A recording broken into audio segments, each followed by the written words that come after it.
Please join us in saying, life is a gift for which we are grateful. We gather in community to celebrate the glories and the mysteries of this great gift. Hi, and welcome to worship with First Church. My name is Janet Amplet, and I'm a member of the worship committee. And I'm so glad you're here.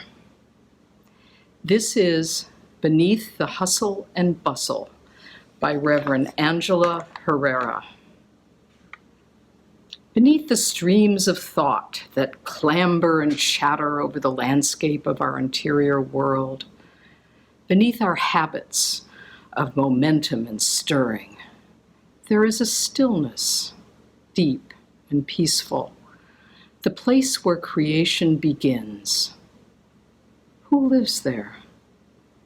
We know her by many names: truth, love, God, wisdom. We turn our hearts toward her face, toward the mystery, and bring our prayers of awe, of longing, of hope, of exhaustion.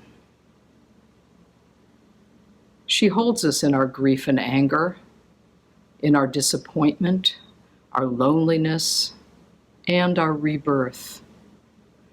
From her viewpoint, she sees us, children of the stillness, children of love. She sees our place in the order of things, joined together in the larger story, and she invites us again and again into living, invites us into loving, invites us into being loved. May we be restored to wholeness and blessed with peace. May all those whom we encounter receive this blessing through our being in the world. Welcome. Let us now worship together.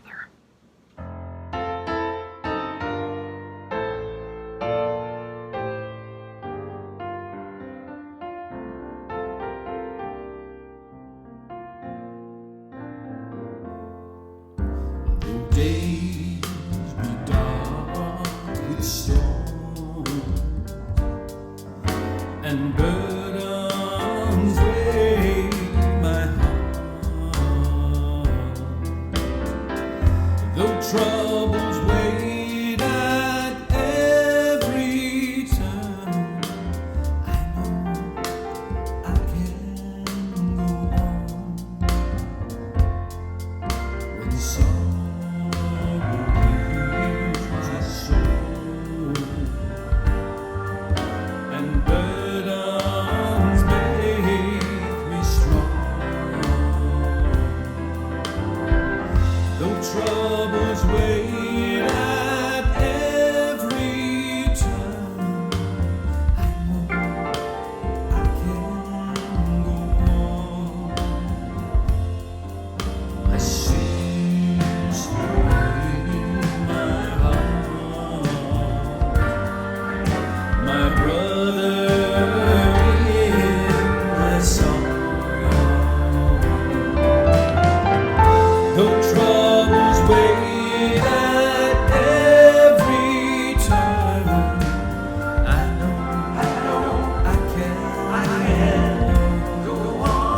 salvation is near.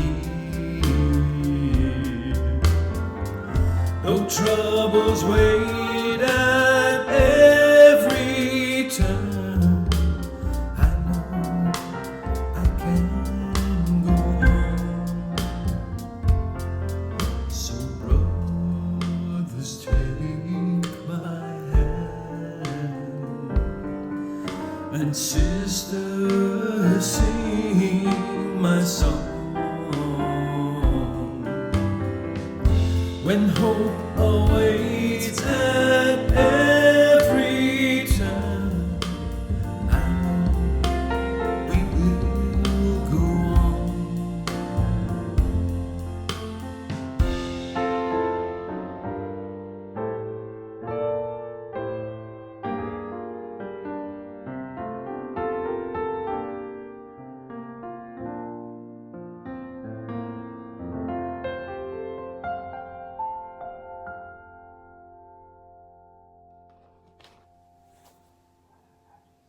Good morning. My name is Sam James. When Reverend Chris asked me to participate in the series of services about people who had influenced us, I found it a very interesting level of inquiry to step back and think about who has touched me, who has withstood the test of time. What I want to speak with you about is a series of supervisors that I had from the time I was in college until my mid-30s. Today we would call them mentors, but at that point in time they were just my boss. They may have had other plans for me in terms of what they wanted to develop, etc. But as far as I was concerned, we were just working together to get a task completed. These were all remarkable people, but I only want to speak to one of them. He had an amazing Mark Twain ability to take the profound and speak of it in a very simple kinds of way. He had three statements that have stood out to me. One is, relationships work when people keep their agreements. People spend a lot of money in search of trying to understand how do relationships work. And I think that this statement is a fundamental part of how and why relationships do or do not work. I have thought about it many times in terms of the agreements that I make with other people. I am very slow to say yes to an offer. And the reason I am is that I want to step back and think about the intrinsic as well as extrinsic agreements that I will be making within saying yes. That to me is critically important and a reason to be slow in saying yes to opportunities. If I'm excited, if I like the ideas, if I like the agreements, if I feel like that I have skills and abilities that can be of help, then I'm all in. If I'm not, or I'm a little bit from disillusioned to unsure, I'll usually find a graceful way to say no. The second statement he had was, people make people sick and people make people well. Now, my supervisor was and is a psychologist, as am I, and we both understand that we all are influenced by our own psychoneurology, and that many people have limitations that they did not ask for, and people in their more formative years did not create. But I want to step back from that idea just for a moment and talk about it, because I think it allows us to be able to reflect on to what degree I promote good mental health in myself and those I love, as well as organizations that I am part of. One of the things I like about First Church is that fundamentally I think it's a healthy place to be. Yes, we have our own nuttiness and quirks for sure, but overall I think people's level of inquiry and what they're seeking to accomplish and explore there is healthy, positive, and good. The whole concept of spirituality, that as an adult I am responsible for my own spiritual development, I find very refreshing. Much different from what I experienced as a boy, where spirituality was laced with judgment and with shame. The third statement was, things are never so bad that it can't get worse. Now, truth be told, Humphrey Bogart was the first to utter these lines in The African Queen in 1951. Can't you just see him sitting there with a cigarette hanging out of his mouth and a glass of scotch in his hands, and barely opening his mouth as he mumbles, "Things are never so bad that they can't get worse." It's fun to make fun of him.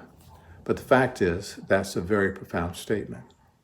For those of us who believe life is random and that there's not an organized plan to teach us lessons throughout the course of our lives, this is very important. Life can come at us fast and furious, at times when we're not prepared, or the frequency of which starts to overwhelm us. Our species is not well designed to be overwhelmed for long. All too often, post-traumatic stress is the byproduct of that. We are well designed as a species to belong to other people. And in belonging to other people and other groups, whether they're family groups, friendship groups, study groups, small group ministries, book clubs, it doesn't really matter the type of group, as long as people care about our well-being and we feel safe. Then we have some insulation from the harshness of life when it does come to our door. I know at times that when Jackie and I have dealt with hard times, we have drawn heavily from our friends. We've lived here for 50 years. Our families are far away. And our friends have morphed into our families, not just in name, but in practice as well as reality.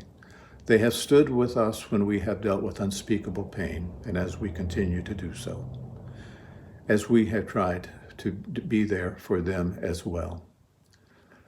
Things are never so bad that they can't get worse is awful hard to bear as an individual, but it is bearable, and things we can learn from it by being parts of groups. These 5 people, 1 man and 4 women, were instrumental. I look back, the things that they taught me have withstood the test of time.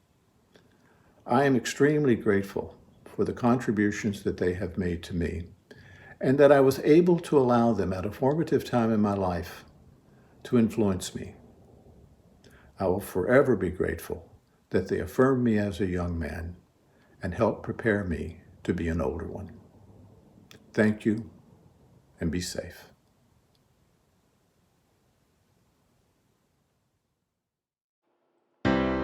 Broken down and tired, living life on this merry-go-round. You can't find the fighter. I see it in you, so we're gonna walk it out and move mountains. Gonna walk it out and move mountains. And I'll rise up, I'll rise like the day, I'll rise up, I'll rise unafraid, I'll rise up, and I'll do it 1,000 times again. I'll rise up, high like the waves, I'll rise up, in spite of the ache, I'll rise up, and I'll do it 1,000 times again. For you, you, for you.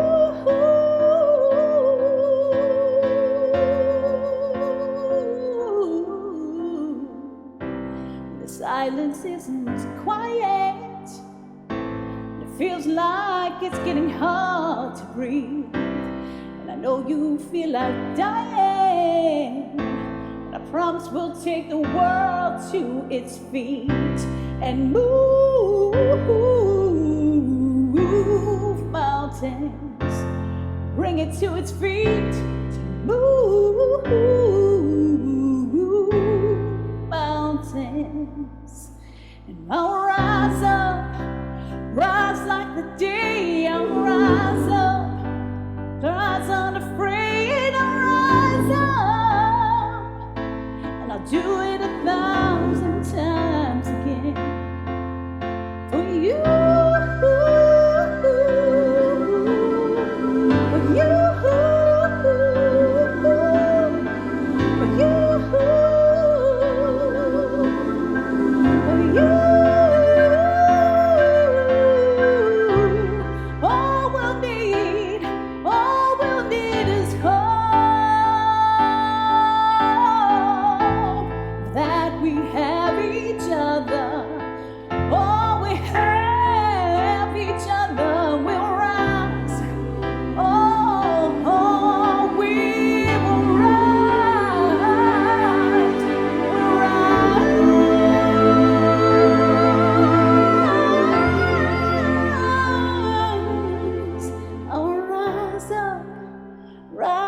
the day I'll rise up.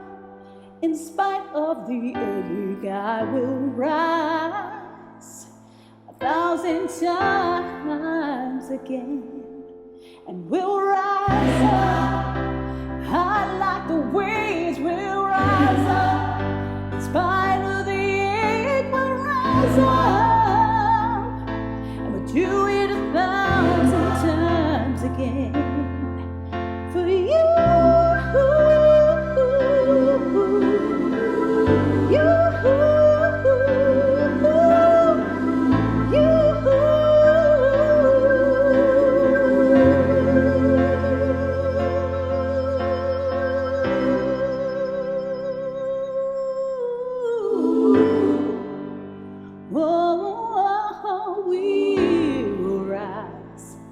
We'll rise up. Yeah.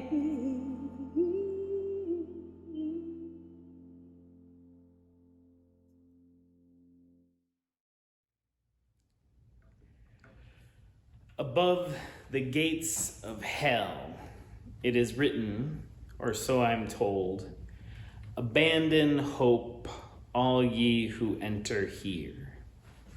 Or at least Dante said so in the Inferno. To be honest, I haven't yet read the Inferno, and to be extra honest, I don't particularly believe in hell even, but I read the report of Dante's claim in a book by the Buddhist teacher and wise woman Pema Chodron. Abandon hope. Now for Dante, in his depiction of hell, this is supposed to say to folks as they arrive that this is the end of the line. The reader of the sign is meant to realize the gravity, the finality, the moment passing through these gates. But for Chodron, it means something different. For Chodron, hope points to potentially problematic places. The idea of hope for her is very akin to desire, very akin to longing for something to be different than it is, which is very much part of hope. For Chodron, the problem with hope is it can be distancing from reality. The cure for suffering for her and to Buddhists in general is presence. The cure for our suffering is not to hope for a different kind of experience, to hope that a wound would stop bleeding, but rather to see the wound for what it is, to see it clearly and to address it. To be present to truth. To be present to this moment, to this breath, to these words coming out of my mouth, to these sounds coming into your ears, to be here and now. Hope, she says, is far away from this moment. Hope is thinking of another, maybe sunnier moment, a fuller breath, more meaningful words, better company, another time, another place. And I agree. More than any other tradition, the teachings of Buddhism have added to my Unitarian Universalism as the bedrock of my own spiritual understanding. I agree that so much of the spiritual path is grounded in what is grounded in this moment, in awakening, but I am not quite ready to abandon hope, because I can see a more just and loving world in my heart, and I want to make it so. Because I can see the potential for people to change, to become truer, clearer, more authentic, loving versions of themselves, and I want to help them make it so. So I strive to see clearly what is, to remain awake to truth, and still to know where I am headed, to know the fragrance and the flavor of the world as it should be, the textures and the tempo of the life I want to live my way into. The classical Sanskrit writer Kalidasa says it well. He writes, "Look to this day, for it is life, the very life of life. In its brief course lie all the verities and realities of your existence, the bliss of growth, The glory of action, the splendor of achievement are but experiences of time. For yesterday is but a dream, and tomorrow only a vision, and today well lived. Makes yesterday a dream of happiness, and every tomorrow a vision of hope. Look well, therefore, to this day. Such is the salutation to the ever new dawn. We open to what is and work for what yet may be. In a recent fascinating episode of On Being, Jane Gross, New York Times writer and creator of the New Old Age blog, told the story of her mother's last years and her experience of caring for her. She was fine, and then all of a sudden she wasn't. In 100 small ways, none of which were going to kill her, she was just not fine. She went from being fine to being really dependent on other people, strangers, and her children, with not a lot of warning in between. My mother and I had a difficult, very difficult relationship. I didn't race to the loving caregiver role with an open heart, shall we say. I sort of weighed it in my mind, what seemed to me like the lesser of two evils. Was I going to do this because it was the right thing to do, or was I going to bail and feel guilty for the rest of my life? On balance, with that as the rock and the hard place, I decided to do it and do it right. I didn't have a whole lot of expectation, if any expectation at all, that it was going to be redemptive, if you will, but it was. I mean, it was after we'd sort of muddled our way through the crises and mistakes. It's really a time when a certain kind of family repair is possible. Unless you're fortunate enough to come from the kind of family where there is no repair work to be done, but I haven't ever seen any of those. She continues, my mother told me I looked pretty for the first time in my life, when she could barely speak anymore. She told me she loved me for the first time in my life on an alphabet board. Some pretty interesting, surprising things can happen at that stage. And my brother and I didn't have issues, if you will, like my mother and I did, but we weren't close until we were forced into this collaboration. So that's the other redemptive piece, is to be sort of left with a different kind of relationship with a sibling than I had before. Given what we cannot change, how do we face what is? Here we are, in this strange and fertile moment. This is my prayer for you all. This day and always, that you heal what can be healed, that you let go of what cannot, that you open to this glorious moment, to this beautiful, powerful moment.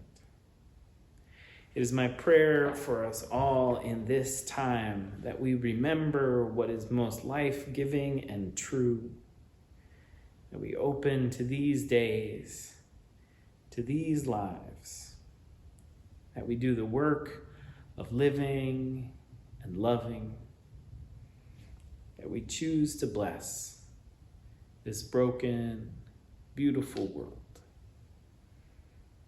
Amen.